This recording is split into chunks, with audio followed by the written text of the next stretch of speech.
Salut à tous, Ndiomo Yannick pour la suite de notre tuto sur la programmation web avancée, précisément le JEE. Alors, aujourd'hui, nous allons travailler sur la suppression d'un élément, particulièrement dans notre cas d'un utilisateur. On va d'abord lancer notre projet pour voir où nous nous sommes arrêtés la dernière fois. Alors, la particularité ici, c'est que on va supprimer un utilisateur à partir de notre interface GSF. Évidemment, lorsque je parle d'interface GSF, c'est à partir de notre framework GSF et précisément Prime Faces. Nous allons commencer par travailler dans contrôleur utilisateur.java. On va écrire la fonction qui permet de supprimer, puisqu'on avait déjà dans notre utilisateur façade le CRUD.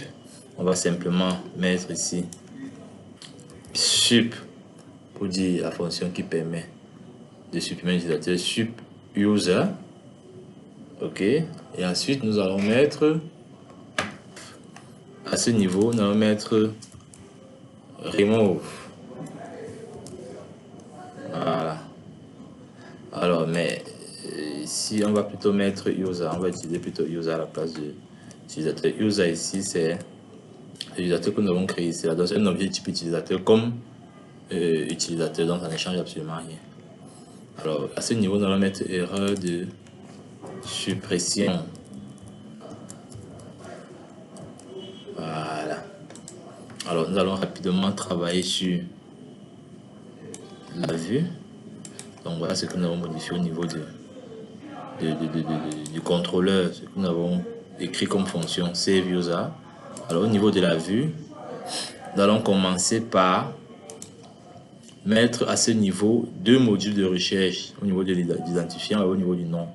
On va mettre deux modules de recherche là. Pour cela, on va utiliser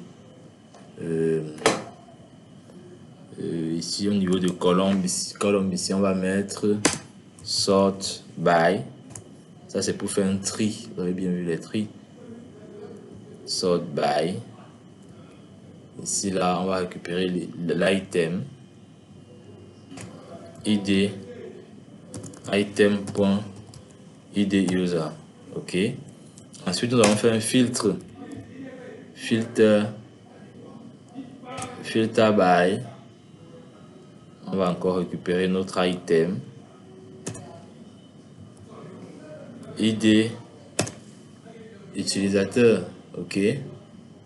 Alors à partir de ce moment, on peut copier ici et mettre ça aussi au niveau du nom. Avec ici on va par exemple mettre avec item nom. On va zoomer un peu. Donc voici les modifications que j'ai apportées ici. Item non.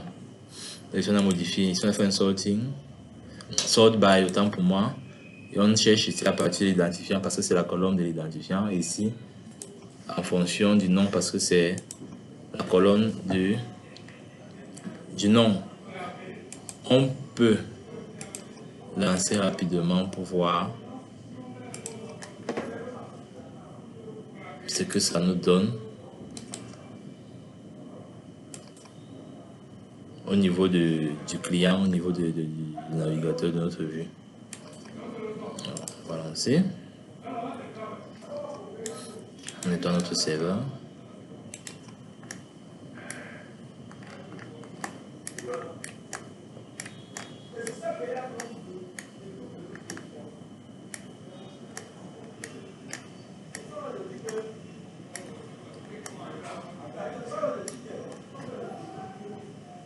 Alors ici, vous voyez que là on a un module de recherche. Si on tape par exemple 2, on nous met uniquement l'utilisateur qui a un élément avec 2. Si on met par exemple 1, on nous met ici 1 et 11. Vous voyez un peu. Alors ici, si on tape par exemple N, ça nous met Ndiomo. Si on tape G, ça nous met GL3. En même temps, on peut mettre ici en ordre. En cliquant ici, on met par ordre. Ici, on peut mettre en ordre en fonction du nom B, G, N, T. Ici, on peut mettre en ordre en fonction en ordre croissant, quoi. Donc, voilà un peu ce qu'on vient d'ajouter. Les deux éléments, vous comprenez à quel niveau PrimeFace c'est assez puissant. Alors, nous allons continuer avec le bouton, avec ce bouton supprimer, qui va nous permettre de supprimer une ligne. Alors, pour cela, on vient à côté du bouton modifier. Ici, on a supprimé. On va d'abord prendre ceci. Bon, avant de mettre le bouton, on va d'abord écrire le P dialogue, la boîte de dialogue qui va s'afficher. Vous comprenez un peu. Donc, on va copier début de la modification. On va copier ça comme ceci. Jusqu'à P dialogue. Jusqu'ici. CTRL-C. On colle ça après P dialogue. Début de la suppression. Ok, on va changer les informations. Alors, à ce niveau, qu'est-ce qu'on va mettre comme information? On va commencer par mettre ici dialogue modifiant comme dialogue sup. C'est plus facile comme ça. Le copier-coller va mettre très important dans le génie logiciel. Alors, au niveau du widget-var, on va mettre sup. Ok. Alors, pour le reste, c'est sans changement. Ici, on va mettre supprimer pour le message d'entête, supprimer un utilisateur. Ok. Alors, au niveau du pan, ici, on va mettre pan. Au niveau du panel, non. Pan sup user. On va supprimer tout ce qu'il y a ici à l'intérieur au niveau du panel grid. On n'a pas besoin de tout ça. Panel grid, on supprime tout. Voilà. On supprime ça comme ceci. Attendez un peu, c'est comme si pas. Voilà, là c'est bon. Alors on va faire un. On va centrer nos informations center. Ok. Ensuite on va faire un P PrimeFace output label. On va mettre une balise orpheline. Alors à ce niveau on va mettre value. Ici la valeur sera voulez-vous, on va mettre un truc comme ça, voulez-vous vraiment supprimer, voulez-vous vraiment supprimer, on va mettre un texte en bas pour mettre le nom de l'utilisateur pour que ça soit vraiment spécial. Voulez-vous vraiment supprimer, ici on va mettre le nom de l'utilisateur, on va appeler ça à partir de l'item, de l'item. Ok, le nom de l'utilisateur, ça sera quoi? On va prendre ici là. Ici, on va prendre des sommes ceci. On va prendre ici là, dans notre contrôleur, point user, point nom. Ok.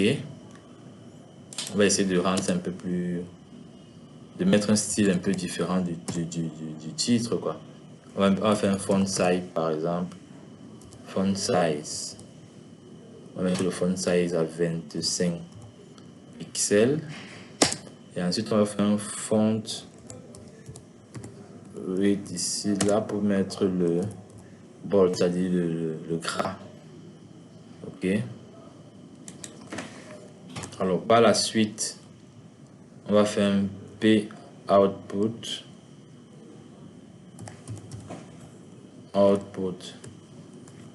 Label, toujours une balise. Ici, on va préciser la valeur de l'identifiant. Value ID utilisateur. Pour dire que ça, c'est bien l'identifiant de l'utilisateur L en fonction de l'utilisateur sélectionné dans notre grille, notre panel de début. Alors, ici, c'est plutôt output label, toujours balise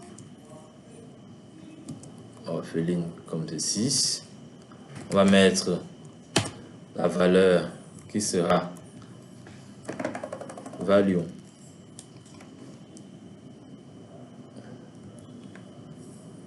aussi sera contrôleur point user point id. Ça veut dire qu'on va récupérer l'identifiant id. On va récupérer l'identifiant de l'utilisateur qu'on a sélectionné. Ok, on a expliqué ça la dernière fois comment ça se passe. Ok, alors ici on va récupérer cet identifiant, mais on va chercher à mettre cet identifiant dans... Non, là on peut me récupérer comme ceci, ça va. Pas besoin de mettre dans un autre objet. Alors ici on a le pan modif, ça c'est sup qu'on va influencer. Ok, ici on aura quoi? On va modifier ici on aura la fonction plutôt sup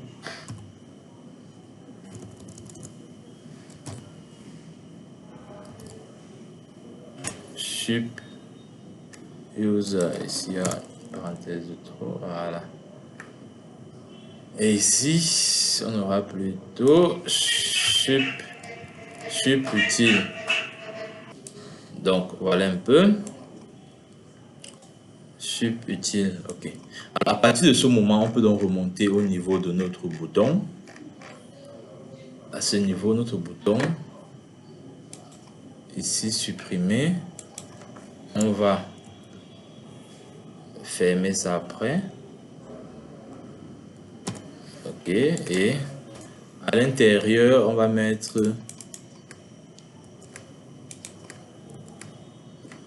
cet objet, cette fonction de F6, de F.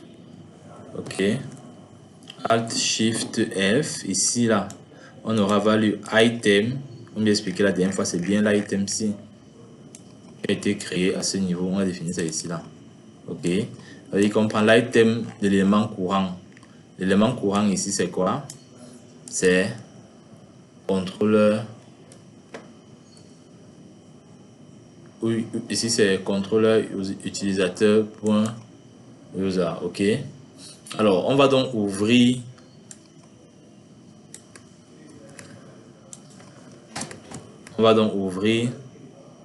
ici là sup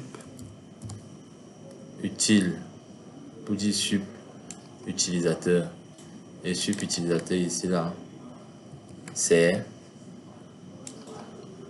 bien ça, vu qu'elle va à sup utilisateur. Ok, alors à ce niveau on va redémarrer. On va d'abord avec notre serveur.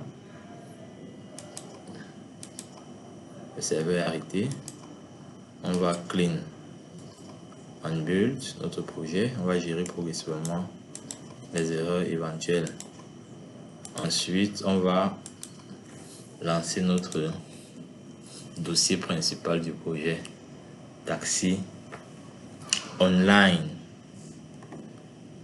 On va clean notre console. On attend le chargement.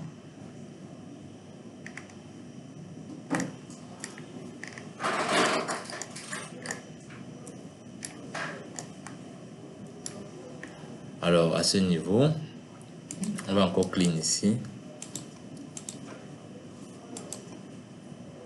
Alors on va supprimer la ligne 3. On peut d'abord faire notre test. On clique ici sur 3. On a cet élément. On peut mettre par ordre croissant, ordre décroissant. On va supprimer ça. Donc bien sûr, supprimer. On a bien. Voulez-vous vraiment supprimer Belinga ID utilisateur? On va annuler d'abord. On va encore essayer d'arranger ça. Vous voyez que c'est sur la même ligne. C'est pas bon. Ça veut dire qu'on peut plutôt envoyer ça, certaines informations en bas. Si nous sommes d'accord. Ça veut dire qu'à ce niveau, par exemple, on peut dire, voulez-vous vraiment supprimer?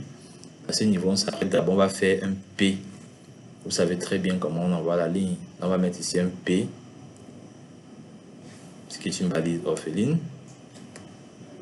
Ok, on va mettre ça comme ça. Et au niveau du nom de l'utilisateur, on va encore faire descendre ça.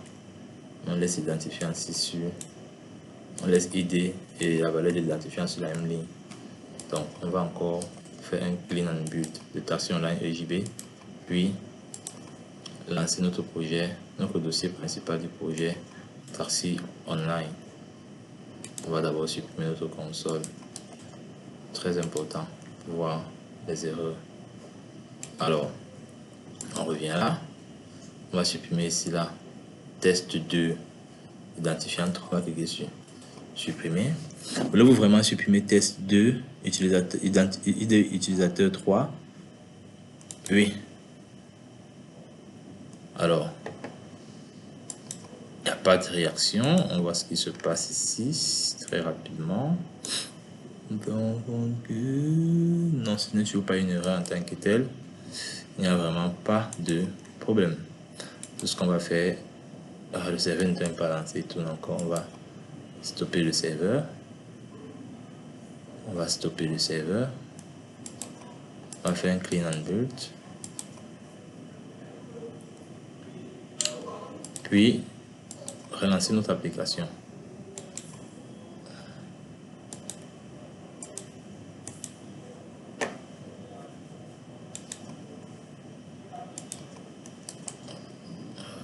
On va client ici. On va attendre un peu le chargement de notre application. Voilà, on va faire un nettoyage ici, CTRL L. On revient là. On sélectionne test 2. On supprime, puis valider. Voilà. Tout est OK. Donc, bonne chance à tous et vous connaissez le principe. J'attends vos captures d'écran et le premier à tout.